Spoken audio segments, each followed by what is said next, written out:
Belum dulu. Oh, enggak kena itu udah. Ini lu belum gitu ya? Udah gue ini kok. Oh ya udah. Udah kan? Udah. Udah. Nanti tinggal Bapak angkat aja ya. Oh, iya. Udah kok, udah jalan darahnya. Bismillahirrahmanirrahim. Assalamualaikum warahmatullahi wabarakatuh. Selamat pagi teman-teman. Nah, hari ini saya akan mengundang teman-teman semua untuk ya kita sharing tulis terkait dengan dikatakan saya kemarin terkait manajemen perencanaan pembangunan daerah. Ini mungkin karena waktu yang terbatas, mungkin nggak akan membahas secara detail ya. Mungkin nanti akan saya kasih paparannya kalau membaca lebih jauh lebih detail. Paling nggak teman-teman ini yang sudah tahu menjadi lebih tahu, yang belum tahu ya bisa menambahlah menggunakan wawasan terkait dengan manajemen perencanaan pembangunan daerah ini. Kita mulai dari pertama, apa sih ciri-ciri perencanaan pembangunan daerah? Ciri-ciri adalah pertama, karena perencanaan pertama dibutuhkan untuk masa depan. Kemudian yang kedua adalah dibangun di atas asumsi yang logis. Kemudian perencanaan harus dinamis menyesuaikan lingkungan. Contoh misalnya perencanaan ketika ada COVID tentu berbeda dengan perencanaan ketika kondisi normal. Juga dengan misalnya ketika kondisi ekonomi tidak baik-baik saja gitu kan, seperti saat ini ya tentu perencanaan juga harus mengikuti kondisi lingkungan yang ada. Kemudian yang keempat adalah mengutamakan kinerja tertinggi yang direncanakan. Yang kelima adanya DALEV atau pengendalian dan evaluasi sebagai upaya menentukan target rencana dengan pencapaian.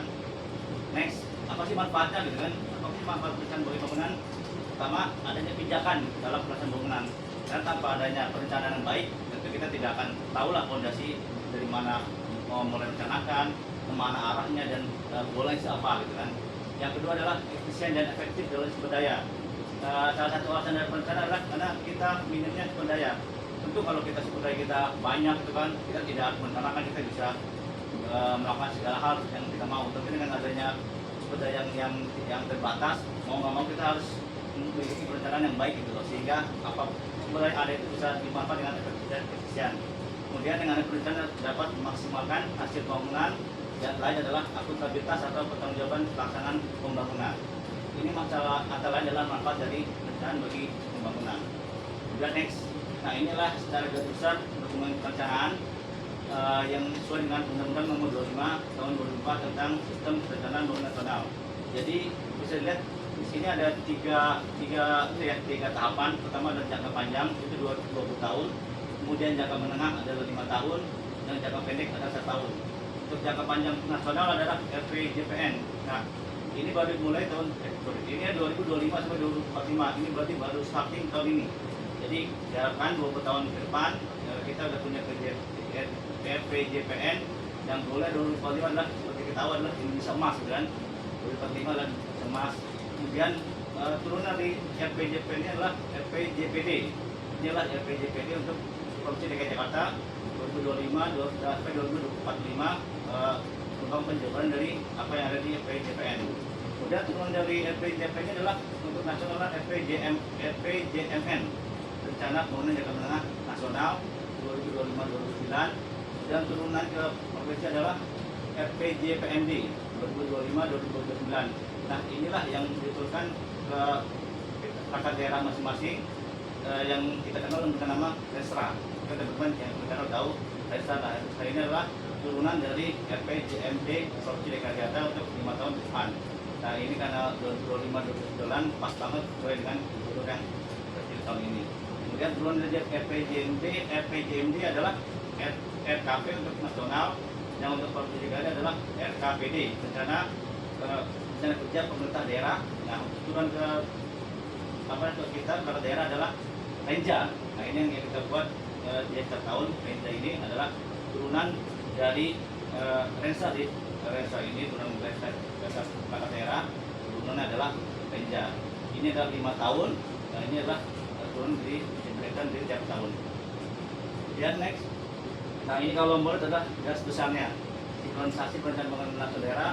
Pertama dimulai dari RPJPN daerah pembangunan jangka panjang nasional yang 20 tahun. Nah ini diacu menjadi RPJPD, Rencana Pembangunan Jangka Panjang Daerah 20 tahun.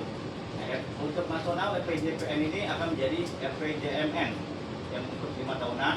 Kemudian dijabarkan lagi bertahunan menjadi RKP. Nah, untuk RPJPM ini akan menjadi Resa Kementerian Lembaga. Nah, untuk RKP akan menjadi Resa Kementerian dan Lembaga. Nah, ini untuk level nasional. Nah, nanti untuk level kita DKI seperti ini. Dia dari RPJPD secara 20 tahun. Dia menjadi pedoman untuk RPJMD untuk 5 tahunan.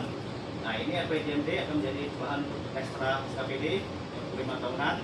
Nah, dari RPJMD daerah akan turunkan menjadi RKPD level tahunan. Dan dari RKP ini akan turunkan menjadi Renja SKPD. Nah, dari Renja ini nanti akan menjadi pedoman untuk RKA, rencana kegiatan anggaran SKPD. Dari RK ini akan menjadi rencana APBD. Dan dari rencana APBD akan turun menjadi APBD. Juga ini untuk yang level perangkat daerah. Nah, ini untuk level provinsi. Daerah provinsi sudah buat jadi RKP, jadi APBD dan menjadi APBD. Jadi ini adalah secara sinkronasinya. Jadi semua berawal dari nasional, daerah tidak boleh melenceng dari apa yang juga oleh nasional, sehingga ujung-ujungnya adalah nanti harus ada kesinambungan sinkronisasi baik untuk RPJP-nya, baik untuk RPJM-nya maupun nanti untuk RKP-nya. Jadi kurang lebih seperti ini. Jadi apalagi sekarang banyak ada perkara serentak ya, karena perkara serentak, jadi memang sudah diakan seperti itu. Jadi apa yang digariskan oleh nasional harus diikuti oleh daerah, baik provinsi maupun kabupaten kota. Nah, ini adalah dokumennya nih untuk pengetahuan aja. Ini dokumen perencanaan daerah pertama RPJPD. Nah, ini adalah rencana daerah. RPJPD adalah kebijakan kebijakan untuk tahun depan. Nah, ini berkoordinasi pada RPJP dan RTRW. Jadi ada RTRW aja. Nanti ditetapkan dengan perda paling lama 6 bulan setelah RPJPD punya. Kemudian ada RPJMD. RPJMD adalah turunan dari RPJPD dan RPJMN. Nah, ini berlaku selama 5 tahun ke depan. Nah, ditetapkan yang perda paling lama 6 bulan setelah perda dipilih nanti. Nah, ini adalah RKPD turun dari RPJMD untuk penjabaran RPJMD selama tahunan. Nah, ini ditetapkan perkada. Nah, ini adalah yang bawah ini adalah untuk perangkat daerah, karena ini untuk provinsi. Nah, ini adalah untuk perangkat daerahnya nih, seperti dinas dan badan. Untuk yang 5 tahun ada Restra, dan tahunan adalah Renja. Lalu seperti itu, semua ya. Kemudian next, nah ini ada arsitekturnya untuk dokumen perencanaan daerah tadi. Ini ada RPJMD, RPJPD, kemudian dilaksanakan melalui RPJMD. Kemudian dari RPJMD akan dijabarkan untuk masing-masing PD di dalam Restra 5 tahunan. Kemudian untuk tahunan sendiri dijabarkan dalam RKPD. Nah, untuk Restra perangkat daerah dijabarkan dalam bentuk Renja. Nah, dalam RKPD ini untuk provinsi akan dijabarkan menjadi KUA dan PPAS. KUA ini adalah ketentuan anggaran dan PPAS adalah plafon anggaran sementara. Dari ini dibuatlah rancangan APBD. Dan untuk perangkat daerah sendiri dari Renja akan menjadi RKA karena anggaran pembangunan daerah, perangkat daerah. Kemudian digabung oleh provinsi menjadi rancangan APBD. Jadilah APBD yang disahkan oleh Perda. Dan APBD lah muncul untuk BPH masing-masing perangkat daerah. Kemudian dari atas ini adalah dokumen perencanaan dan ini adalah dokumen anggaran. Ini adalah dua hal yang berbeda. Untuk ini misalnya di bawah Perda, nah ini adalah BPKD. Kalau menurut guru saya ini adalah kita bermain di laut karena ini berdasarkan angan-angan itu kan, karena perencanaan itu adalah angan-angan. Nah, ini adalah kita main di darat nih. Sudah banyak peraturan hukumnya berlaku, karena kalau kita salah di sini bahaya karena udah mengikat. Kalau di sini ya karena kita main perencanaan ya percaya gitu kan, cuma memang harus sesuai dengan kebijakan yang ada di atasnya. Nah, ini adalah istilah umum, mungkin nanti dibaca aja gitu kan, saya tadi udah dijelaskan. Nah, ini adalah arsitektur perencanaan Jakarta. Dan bilang 20 tahun adalah RPJPD. Nah, ini mengikut adalah visi panjang nasional 2025-2045. Kemudian 5 tahun adalah RPJMD sekolah daerah 2025-2029 bagi dalam 4 tahap 5 tahunan. Kemudian RKPD untuk tahunannya dari RKPD akan menjadi APBD untuk penganggarannya. Kurang lebih ini dari hukumnya, kurang lebih Undang-Undang Nomor 2 tentang daerah khusus sebagai kota global. Nah, ini Kemendagri, ini Kemendagri dan ini Keplut tentang RPJMD 2025-2029. Next, nah ini adalah tahap-tahapnya. Ini buahnya semua. Jadi kita sudah terkait tahap-tahapnya selama sampai 2045. Dia tahap 1 mereka fundamental, financial mendasar sampai 2009. Dan next 5 tahun ke depan 2030, 2024 termasuk ekosistem global. Kemudian 2035, 2039 ekspansi global. Akhirnya adalah goal kita 2045 adalah kemudian kota global. Kita berharap kita ranking globalnya adalah ranking 2040 di MF kita ini manusia 0,85 dan lain-lain, dan goalnya adalah per kapita adalah $2.000 per kapita dengan goalnya di tahun 45. Next, nah ini info aja gitu kan visi untuk 5 tahun depan gubernur terpilih. Ada muncul masyarakat budaya sejahtera, terus ekonomi, mendukung kota yang sustainable, ruang kota, layak dan berkualitas. Dan next, nah ini kurang lebih inilah breakdownnya gitu kan. Ini Asta Cita punya presiden terpilih 8 di Pak Prabowo. Kemudian dari Asta Cita ini turunlah menjadi isu strategis yang di RPJMD. Jadi apa juga dari isu ini muncullah misi RPJMD yang tadi kita lihat yang 5 itu. Dan dari misi ini diturunkan menjadi 10 program kerja, masih visi dari punya program kerja, dan dari 10 ini nanti akan ada program prioritas yang mungkin yang kita lihat antara yang quick wins, yang global city program dan satu project. Nah ini akan ini akan goal dari 10 program kerja dan misi RPJMD. Next, nah ini adalah logic model. Ini mungkin buat teman-teman semua ini adalah ilmu yang bagus sekali, karena ketika kita perencanaan adalah ujungnya adalah pertama ada input ini ya mesin, money, man, modal, kan, first stage. Nah, aktivitasnya adalah kegiatan. Nah, dalam perencanaan ini masuk dalam program kita kegiatan. Nah ini ada output. Output ini adalah apa yang kita ingin hasilkan dari kegiatan ini. Kemudian outcome ini adalah manfaat yang dari output. Nah, impact ini adalah perubahan yang dihasilkan dari output dan income. Biasanya kita kalau ketika ngomong anggaran itu eselon 3 atau 4 adalah sampai output. Nah, ketika outcome sama impact ini, impact adalah udah level tinggi, level gubernur. Outcome ini biasanya level dinas. Nah, yang kita bisa kontrol adalah 3 ini nih. Ini kita bisa kontrol karena kita jelas dari sekitar. Nah, 2 ini itu tidak bisa kontrol karena ada satu faktor yang adalah faktor lingkungan. Karena ketika kita bicara output, kita mau bisa kontrol. Ketika kita bicara outcome, kita tidak bisa kontrol. Masuk impact gitu kan. Karena ya ini contoh untuk gubernur ada faktor politik, ada faktor sosial budaya gitu kan, ada faktor nasional, sehingga 2 faktor ini adalah faktor yang keluar dari orang yang tidak bisa kontrol. Yang oke kita bisa kontrol adalah faktor ini input, impact dan output. Nah, outcome adalah sesuatu yang dihasilkan dari input, impact adalah dampak yang dihasilkan. Nah, ini adalah hal yang tidak bisa dikontrol. Ini adalah yang bisa dikontrol adalah sampai output. Nah, masing-masing ini punya indikator nih. Mungkin teman-teman ketika kita tahu output ini ada indikatornya, outcome ini adalah indikatornya, impact ini adalah ada indikatornya. Tapi nanti kita jelasin lagi jelas. Nah ini kurang lebih seperti ini kenapa logisnya. Sebenarnya ketika memiliki perencanaan yang bagus adalah kita mulai dari impact gitu kan. Apa sih yang ingin diubah gitu kan? Impact ini hasil bangunan diperoleh. Kemudian dari apa yang diubah, outcome adalah apa yang ingin dicapai gitu. Kemudian outputnya adalah apa yang dihasilkan dalam barang atau jasa, dan kegiatannya apa yang dikerjakan, dan inputnya apa yang digunakan dalam kerja. Sehingga berpikirnya harus linear seperti ini.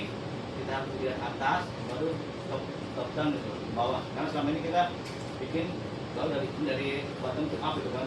Yang baik adalah seperti ini metode bicara dari kita tahu impactnya dulu. Setelah tahu impact, outcome seperti apa sih yang ingin dicapai gitu kan. Kemudian outcome itu outputnya seperti apa. Untuk dari waktu itu apa sih yang harus dikerjakan, dan untuk kegiatan ini apa sih yang harus digunakan gitu. Dan ini makanya ini kenapa kalau bisa digunakan ketika buat dan maupun untuk kehidupan sehari-hari seperti ini bisa dilakukan dulu itu. Next, ini mungkin kita ngomong desa dikit.